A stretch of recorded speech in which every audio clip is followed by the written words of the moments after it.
It's the starting five. I'm Yaron Weitzman. The NBA playoffs are underway, and no team has looked better than the Philadelphia 76ers. Count me among the so-called experts who expected them to have trouble in the first round with the Toronto Raptors. Instead, they have absolutely run circles around them. No team so far has looked better than Philadelphia. To me, they look like a clear championship contender. Here are 5 reasons why.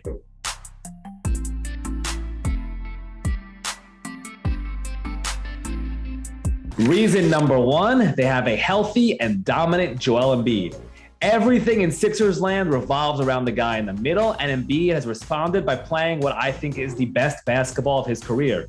The Raptors are absolutely swarming him, and in game 1, Embiid was really patient, let the game come to him, did not force many shots, and fed his teammates along the perimeter. Then in game 2, he decided to be more aggressive. He's racked up a ton of fouls. He's gone to the free throw line an incredible 25 times in the first 2 games of this series. You can tell that Embiid's physicality is starting to get to the Raptors. Toronto head coach Nick Nurse has made a point of lobbying the officials, both during press conferences and in the middle of games. And late in game 2, he and Embiid had a little interaction about the fouls. What did Embiid say to Nurse? He's a great coach, obviously. I got what he's been able to accomplish, and, I've always been a big fan. But I told him, respectfully, told him to stop bitching about calls. One of the biggest questions for the Sixers over the past few years has been, come playoff time, whether Joel Embiid can be healthy and remain healthy and play at his top level every other day for 2 straight months. Right now, he is doing just that, and he's looking like the best player in the NBA. Number 2, Maxey. So one problem for the Sixers could be the fact that James Harden no longer looks like the James Harden of old, or rather the fact that he looks like an old version of James Harden. His burst is no longer there. He has trouble getting by bigger opponents when they switch onto him. You can see that he no longer looks like the guy who won a scoring title and was one of the best players in the NBA for multiple seasons. This doesn't mean he's no longer effective. He's basically become a point guard. He's been shooting really well, setting guys up in the corners, running good pick and rolls with Joel Embiid, but he's not the dominant player the Sixers thought they were getting when they traded Ben Simmons for him. In theory, this would be a huge problem for the Sixers if they didn't have another guard seemingly ready to step up and fill that void. That guard is Tyrese Maxey. Maxey is on the verge of becoming a star. He's been incredible so far in these first 2 games. He has the ability to score in all sorts of ways. He's become a knockdown shooter. He's a blur with the ball. He can run offense by himself with Embiid or even play off of Harden. His 18 fast break points so far this series also give the Sixers another dimension on offense, one they did not have before. His emergence means the Sixers are basically operating with a 3-headed monster in Maxey, Harden, and Embiid. That is something they have not had, especially in terms of offensive weapons, since Embiid emerged as a star.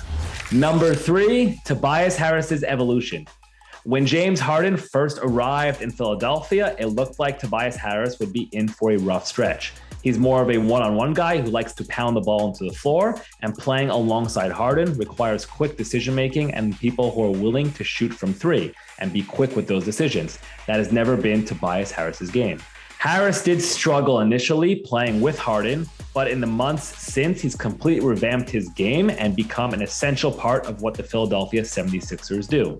He shot 40% from deep in the second half of the season, which is basically after Harden's arrival, and has been on fire in the first 2 games of this series. He and Harden are also developing a strong chemistry. You can watch the games and see Harden manipulate the defenses in a way from the top of the key where he's able to get Harris a clean 3 in the corner, and Harris is a willing shooter on those passes.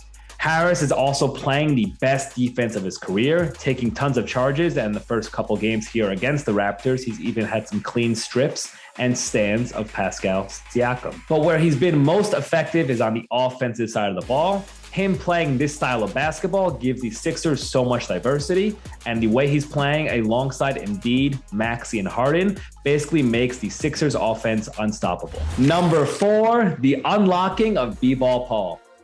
One of the more famous stats in recent Sixers history, and really recent NBA history, is the fact that the Sixers in the 2019 series, they lost to the Raptors, the one that ended with the Kawhi buzzer beater.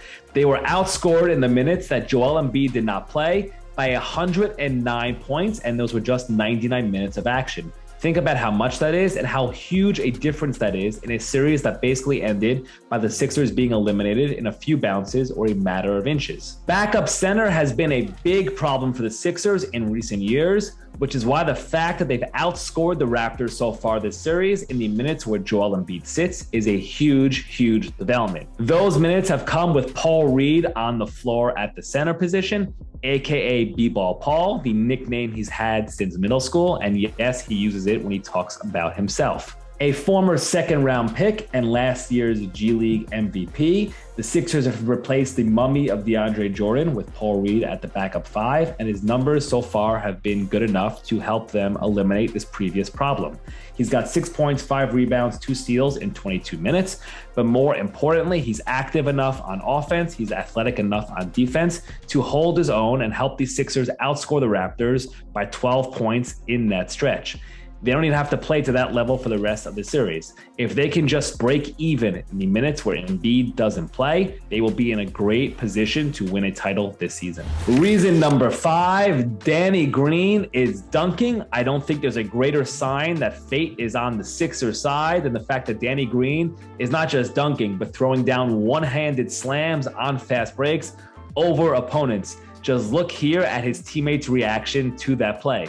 Or listen to what Doc Rivers had to say about Green after the game. We laugh because he'll dunk in the practice every once in a while, and the whole team now yells game shots. Like, no, that's not a game shot. Now he can get us back. So. And while it's easy to turn this all into a joke, the fact that Green looks incredibly bouncy just gives the Sixers one more option out on the wing. Yes, I know it's incredibly early in this playoff run, but given the way the Sixers have looked and given how talented they are, I think it's fair to say that they've established themselves as clear championship contenders. That's your starting 5. I'm Yaron Weitzman. We have more incredible NBA playoff coverage coming in this space and on the Fox Sports app.